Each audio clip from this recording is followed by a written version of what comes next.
The Tale of the Pie and the Patty Pan by Beatrix Potter. Pussy-cat sits by the fire. How could she be fair? In walks the little dog. Says, "Pussy, are you there?" "How do you do, Mistress Pussy?" "Mistress Pussy, how do you do?" "I thank you, kindly little dog. I fare as well as you." Once upon a time there was a pussy-cat called Ribby, who invited a little dog called Duchess to tea.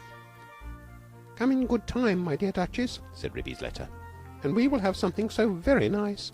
I'm baking it in a pie dish with a pink rim. You never tasted anything so good, and you shall eat it all. I will eat muffins, my dear Duchess," wrote Ribby. Duchess read the letter and wrote an answer. "I will come with very much pleasure at 4:15. But it is very strange. I was going to invite you to come here to supper, my dear Ribby, to eat something most delicious." "I will come very punctually, my dear Ribby," wrote Duchess. And then at the end she added, "I hope it isn't mouse." And then she thought that did not look quite polite, so she scratched out "isn't mouse" and changed it to "I hope it will be fine." And she gave her letter to the postman. But she thought a great deal about Ribby's pie, and she read Ribby's letter over and over again. "I'm dreadfully afraid it will be mouse," said Duchess to herself.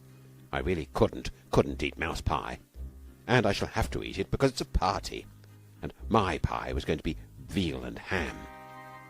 A pink and white pie dish, and so is mine.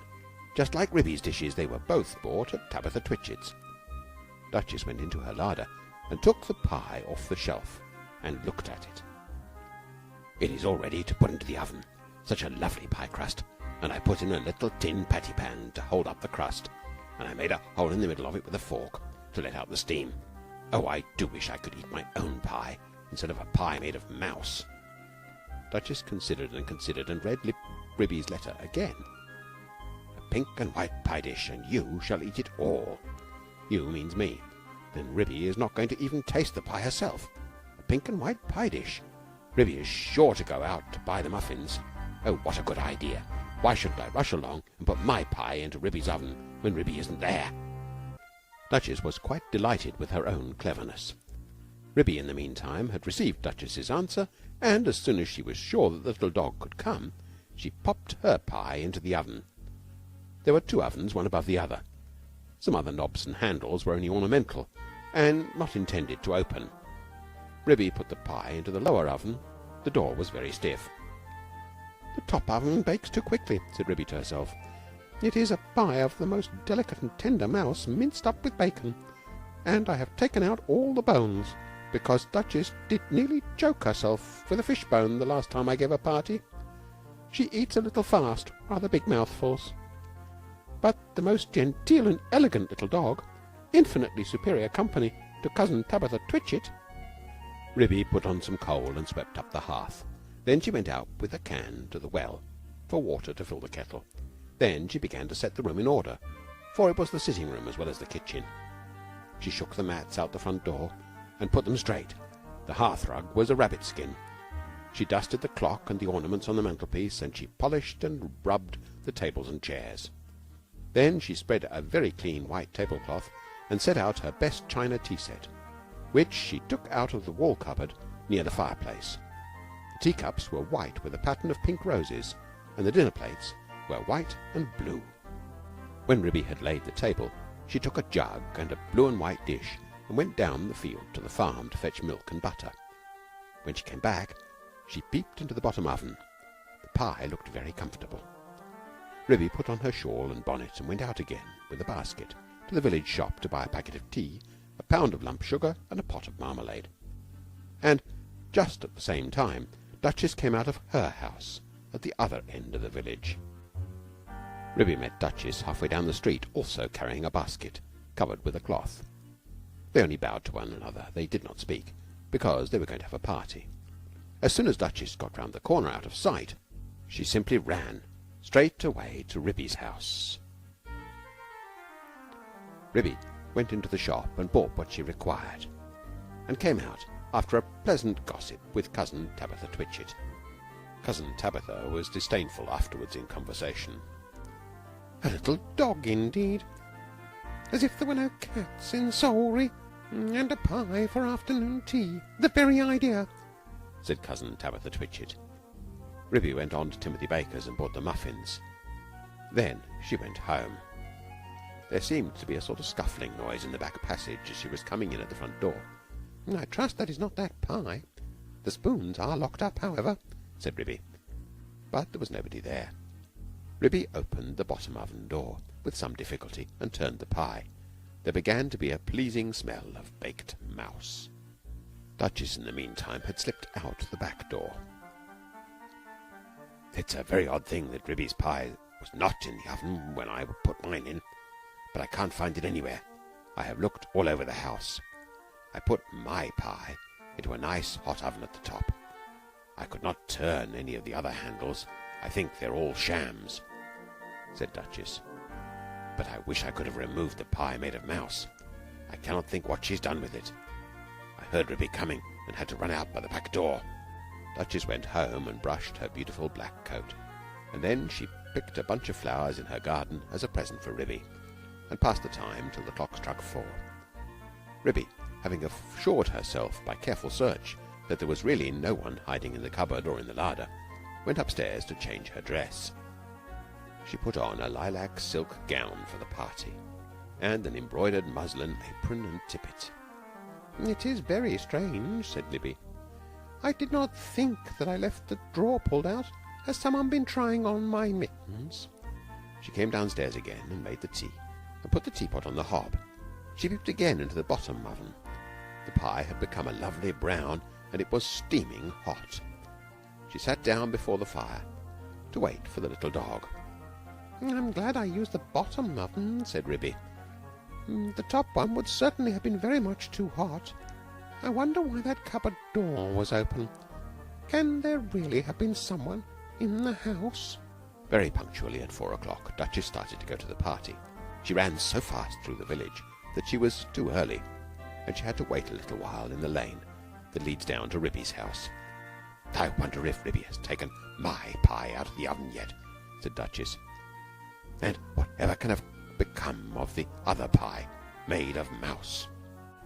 At 4:15 to the minute, there came a most genteel little tap-tippity. Is Mrs. Ribston at home? Inquired Duchess in the porch. Come in. How do you do, my dear Duchess? Cried Ribby. I hope I see you well. Quite well, thank you. And how do you do, my dear Ribby? Said Duchess. I've brought you some flowers. What a delicious smell of pie. What lovely flowers. Yes, it is mouse and bacon. Do not talk about food, my dear Ribby, said Duchess. What a lovely white tea-cloth. Is it done to a turn? Is it still in the oven? I think it wants another 5 minutes, said Ribby. Just a shade longer. I will pour out the tea while we wait. Do you take sugar, dear Duchess? Oh, yes, please, my dear Ribby. And may I have a lump upon my nose? With pleasure, my dear Duchess. How beautifully you beg. Oh, how sweetly pretty. Duchess sat up with the sugar on her nose and sniffed. How good that pie smells. I do love veal and ham. I mean to say, mouse and bacon. She dropped the sugar in confusion and had to go hunting under the tea-table, so did not see which oven Ribby opened in order to get out the pie. Ribby set the pie upon the table. There was a very savoury smell. Duchess came out from under the tablecloth munching sugar and sat upon a chair. I will first cut the pie for you. I'm going to have muffin and marmalade, said Ribby. Do you really prefer muffin? And the patty pan? I beg your pardon, said Ribby. May I pass you the marmalade? Said Duchess hurriedly. The pie proved extremely toothsome, and the muffins light and hot. They disappeared rapidly, especially the pie. I think, thought the Duchess to herself, I think it would be wiser if I helped myself to pie, though Ribby did not seem to notice anything when she was cutting it. What very fine pieces it has cooked into. I did not remember that I had minced it up so fine. I suppose this is a quicker oven than my own. How fast the Duchess is eating, thought Ribby to herself, as she buttered her fifth muffin. The pie dish was emptying rapidly. Duchess had had 4 helps already and was fumbling with the spoon. "A little more bacon, my dear Duchess," said Ribby. "Thank you, my dear Ribby. I was only feeling for the patty pan." "The patty pan, my dear Duchess?" "The patty pan that held up the pie crust," said Duchess, blushing under her black coat. "No, I didn't put one in, my dear Duchess," said Ribby. "I don't think it's necessary in pies made of mouse." Duchess fumbled with the spoon. "I can't find it," she said anxiously. "There isn't a patty pan," said Ribby, looking perplexed. "Yes, indeed, my dear Ribby. Where can it have gone to?" said the Duchess. "There most certainly is not one, my dear Duchess. I disapprove of tin articles in puddings and pies. It is most undesirable. Especially when people swallow in lumps," she added in a lower voice. Duchess looked very much alarmed, and continued to scoop the inside of the pie dish. "My great aunt Quintina, grandmother of cousin Tabitha Twitchit, died of a thimble in a Christmas plum pudding. I never put any article of metal in my puddings or pies." Duchess looked aghast and tilted up the pie dish. "I have only 4 patty pans, and they are all in the cupboard." Duchess set up a howl. "I shall die! I shall die! I've swallowed a patty pan. Oh, my dear Ribby, I feel so ill." "It is impossible, my dear Duchess. There was not a patty pan." Duchess moaned and whined and rocked herself about. "Oh, I feel so dreadful. I have swallowed a patty pan." "There was nothing in the pie," said Ribby severely. "Yes, there was, my dear Ribby. I'm sure I have swallowed it." "Let me prop you up with a pillow, my dear Duchess. Where do you think you feel it?" "Oh, I do feel so ill all over me, my dear Ribby. I have swallowed a large tin patty pan with a large scalloped edge." "Shall I run for the doctor? I will just lock up the spoons." "Oh, yes, yes. Fetch Dr. Maggotty, my dear Ribby. He is a pie himself. He will certainly understand." Ribby settled Duchess in an armchair before the fire and went out and hurried to the village to look for the doctor. She found him at the smithy. He was occupied in putting rusty nails into a bottle of ink, which he had obtained at the post office. "Gammon! Ha ha!" said he, with his head on one side. Ribby explained that her guest had swallowed a patty pan. "Spinach! Ha ha!" said he, accompanying her with alacrity. He hopped so fast that Ribby had to run. It was most conspicuous. All the village could see that Ribby was fetching the doctor. "I knew they would overeat themselves," said cousin Tabitha Twitchit. But while Ribby had been hunting for the doctor, a curious thing had happened to Duchess, who had been left by herself, sitting before the fire, sighing and groaning and feeling very unhappy. How could I have swallowed it? Such a large thing as a patty pan. She got up and went to the table and felt inside the pie dish again with a spoon.